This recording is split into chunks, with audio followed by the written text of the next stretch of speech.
Hello, ladies and gentlemen, boys and girls, children of all ages. Welcome to 24K Movies, Reviews, TV shows, and games. Welcome to the Game Dojo. I'm your host, the Game Ninja. Welcome to another triumphant movie review. Ladies and gentlemen, we've been watching a lot of TVs and movie shows lately just because the world out there is falling apart, and in here, sometimes you just need to watch something to keep you going. So, ladies and gentlemen, what is it I'm talking about? What did I watch?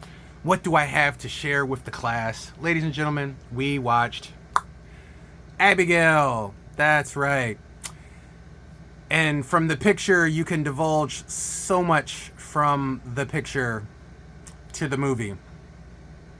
Yeah, I know you can't divulge anything.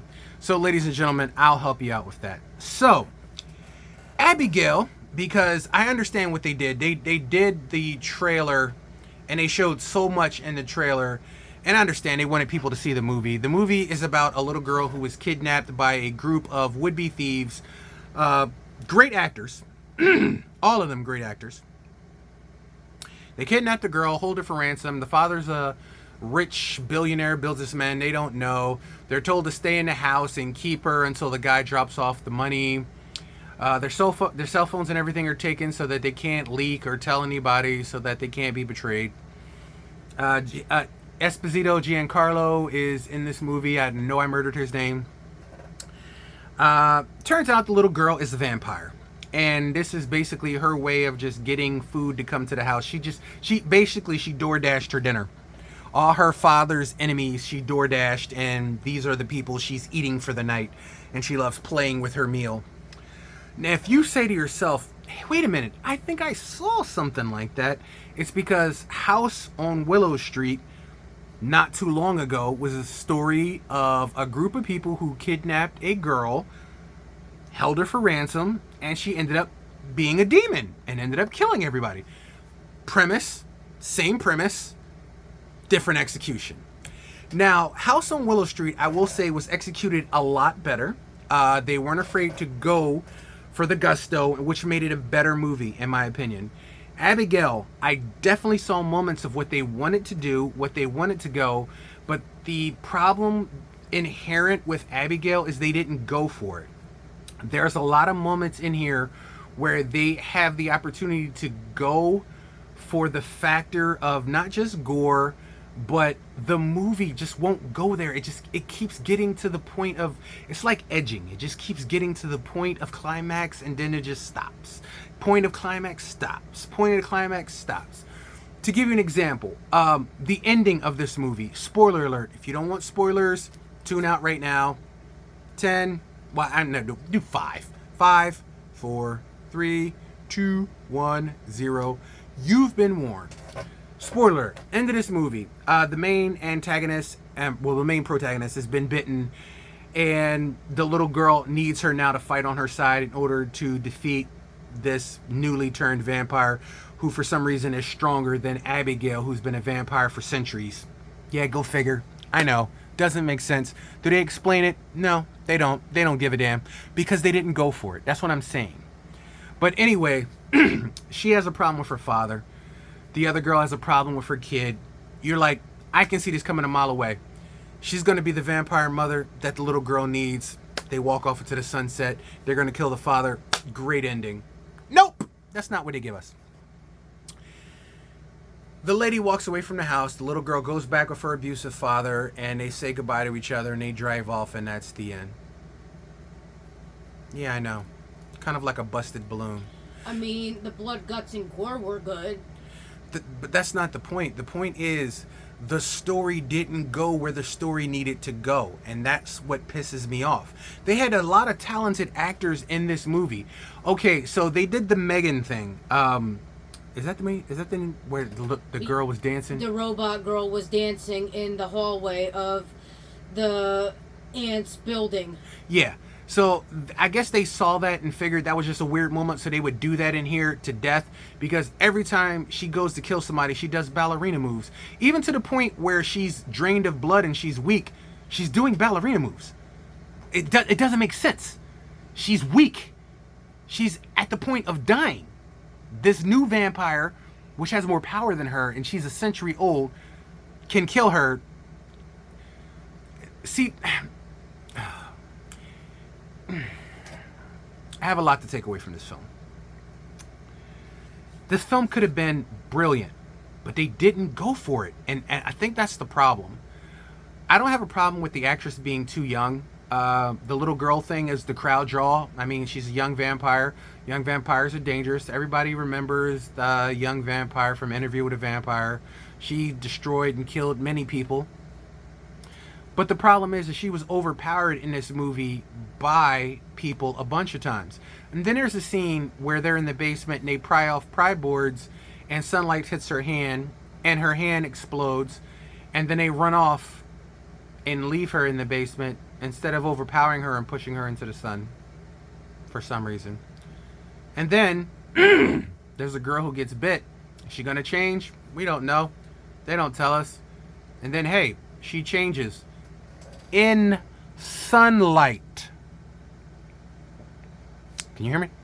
Hello? Hello? You might have some dinosaurs on your dinosaur tour? Can you hear me now? No. So yeah, she changes in sunlight and attacks somebody as her puppet.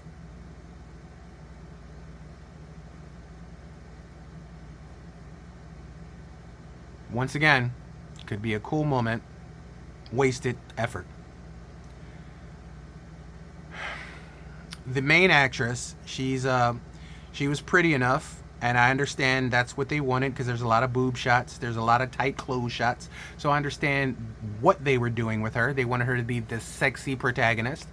They went there and got that, but the movie could have benefited from probably a lot more expository.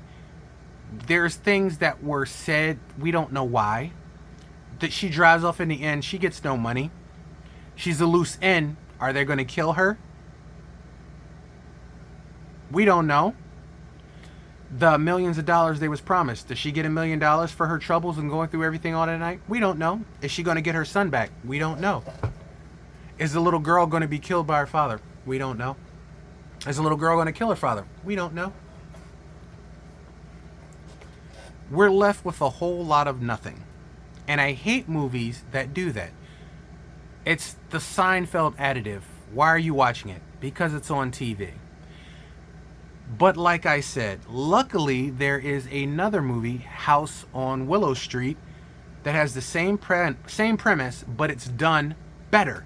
It's done 100% better. There's more thought. There's more story. There's more explaining. There's more spread out tension. There's more plot lines. There's more of an ending. There's more meat. There's more to the meal. There's more to the kills. There's more than just, hey, there's a girl, she dances and kills. And then most of the time she doesn't dance and kill. She just dances.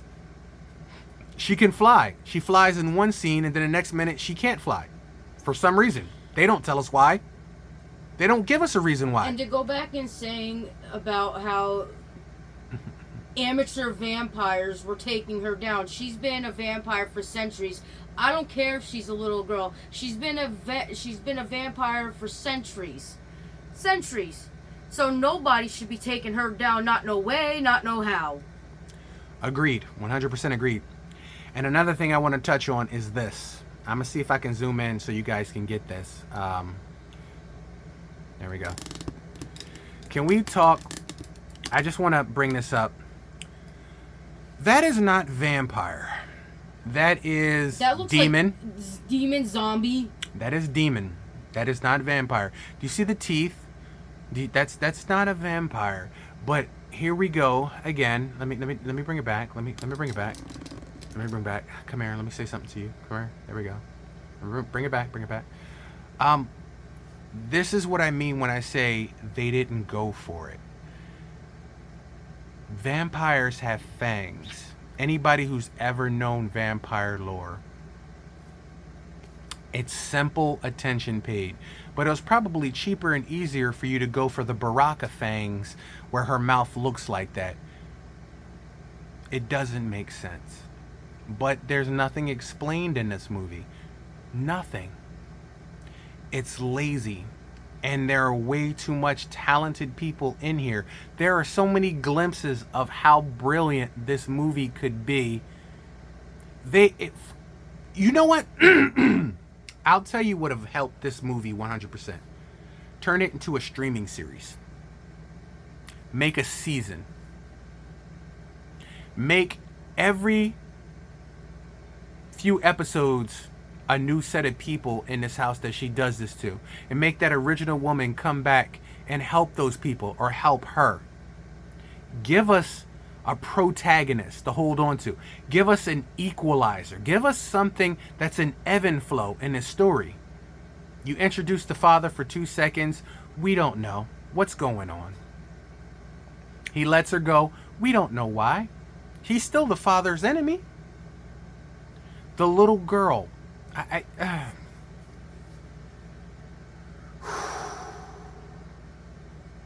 Not to mention, at the end of this movie, Giancarlo, Mr. Esposito, he bites someone, bleeds into their mouth, they instantly become a vampire. She bites somebody. It takes them hours to become a vampire. That same person that Giancarlo Esposito bit and blood into their mouth, he bites the main protagonist. She doesn't become a vampire.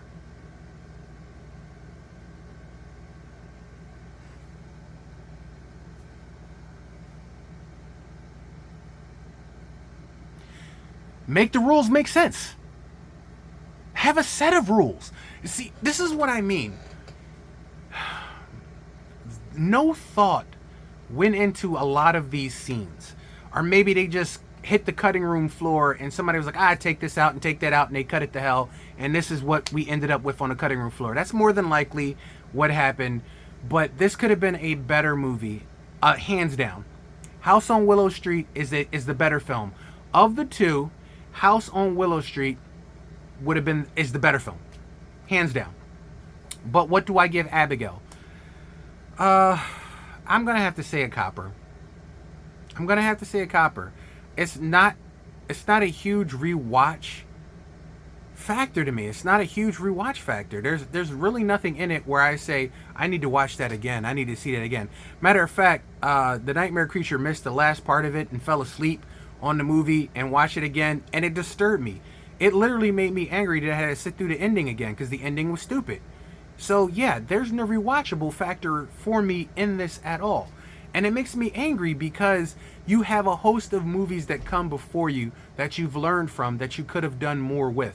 And there's no explanation and there's no excuse for laziness like this. The only thing I liked about this movie was one of my favorite actresses overnight after watching Lisa Frankenstein was Kathryn Newton, the blonde-haired chick in the movie. She was awesome in that. I don't know why they had to kill her off. Why couldn't they just let her be the final girl? She was the better one. Good point. It's something to watch. It's something to watch if you want to watch something. I mean, it's something to watch. Megan was a better movie. Megan was 10 times better. Yeah, Megan was a better movie than this. It had more thought to it. This didn't have thought to it. This just seems like somebody just made a bloody movie for people to watch. There was no thought to it. And it kind of disturbs me because there was so much talent in here wasted by actors and actresses. This could have been so much better. And that's my part when it comes to the state of affairs of movie making. If you don't give a shit, why should I?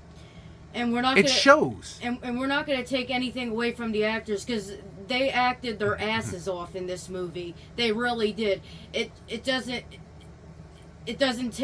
diminish what they tried to accomplish. It's just, I just wish they would have went with a better storyline. Just saying. Yeah, I agree. So a copper is what this is worth. A copper is what it's got. A copper is what it's going to be. I mean, if you're bored and want something to watch, go ahead and watch it. You know. True. Like I said, the blood, guts, and gore is good. I do give that an A because we haven't seen that too much in movies lately. And in this movie, I absolutely love the fact that they incorporated those parts into this. Yeah. So there it is in a nutshell, ladies and gentlemen. Abigail. House on Willow Street was better, in my opinion. It's a better movie. They kidnapped a demon. same story, same setup, same plot line, executed 1,000 times better. So there it is. Abigail, Copper, from the Game Dojo, 24K Films, Movies, and Reviews. You can watch it. I wouldn't recommend it, but I mean, everything's worth an experience once or twice, right? Nothing ventured, nothing gained. I'll see you guys next time from the Game Dojo. This is me and the Nightmare Creature. That's our thoughts on Abigail. Until next time, keep hunting movies down, TV shows, and even video games. Let me know what you think. Inbox me the comments. Thank you guys for paying so much love to my channel lately. You guys make me what I am. 100%. Have a good day, guys. See you later. Check you guys out next time.